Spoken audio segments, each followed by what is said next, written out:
রাঙ্গুনিয়ায় পরপর ওখানে বোমা বিস্ফোরণ হলো, আগ্নেয়াস্ত্র উদ্ধার হলো, আবার বোমা উদ্ধার, আজকে আবারও সেখান থেকে 2টা বোমা উদ্ধার হলো। দেখুন, সওকাত সাহেব বুঝে গিয়েছেন তার পায়ের নিচে মাটি নাই, ভাঙড়ের মানুষ নটোরিয়াস ক্রিমিনালকে গ্রহণ করবে না। সেই জন্য তিনি তার দলের লোকেদেরকে দিয়ে ওখানে বোমা, গুলি, বন্দুক মজুত করছে আমাদের উপরে হিংসা করার জন্য।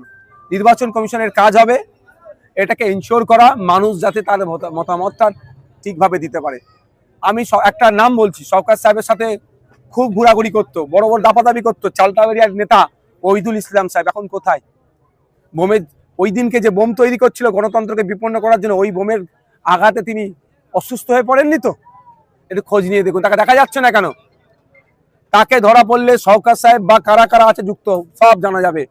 ইভেন ওই লাশগুলোকে তুলে যে অ্যাম্বুলেন্সে করে নিয়ে গেছে, সে অ্যাম্বুলেন্সের চালকও গ্রেফতার হয়েছে।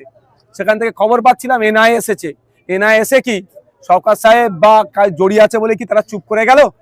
তাহলে কোনো না কোনো জায়গায় তাহলে সে বিজেপি তৃণমূলের সেটিংতে উঠে আসছে। তারপরে বলবো ভাঙড়ের মাটি শক্ত ঘাঁটি, ভাঙড়ের মানুষ সবসময় স্রোতের বিপক্ষে চলে, বোম গুলি দিয়ে ভাঙড়ের মানুষকে ভয় দেখাতে পারবে না। দেখুন, আমি তো সবসময় শান্তিপূর্ণ নির্বাচনের পক্ষে ছিলাম, আছি, থাকবো। শান্তিপূর্ণ নির্বাচন করানো আমার দায়িত্ব নয়, নির্বাচন কমিশনের দায়িত্ব।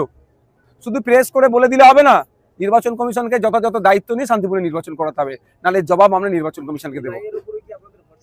দেখুন, এখন শুনলাম তারা কোর্টে ফোটে গিয়েছে, আমি বিস্তারিত জানি না, তবে আশা করব যে এটাকে ন্যায় নেওয়া দরকার।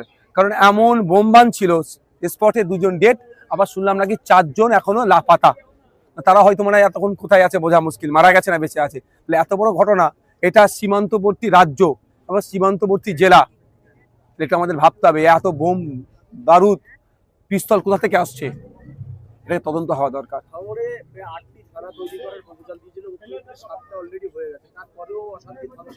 দেখুন, নওশাদ সিদ্দিকীকে আটকানোর জন্য যদি থানা তৈরি হয় তাহলে অশান্তি থামবে কি করে? আর দিয়েছে নটোরিয়াস ক্রিমিনালকে দায়িত্ব, তো ও কি গোলাপ ফুল দেবে? ও তো বোমই দেবে। মমতা ব্যানার্জি যাকে বলছে তুই বোম বাঁধিস, ন্যাশনাল হিউম্যান রাইটস কমিশন যাকে বলছে নটোরিয়াস ক্রিমিনাল, তাকে দায়িত্ব দিলে, তাকে প্রার্থী করলে বোম উপহার দেবে না ভাঙড়ের মানুষকে, তো গোলাপ ফুল উপহার দেবে।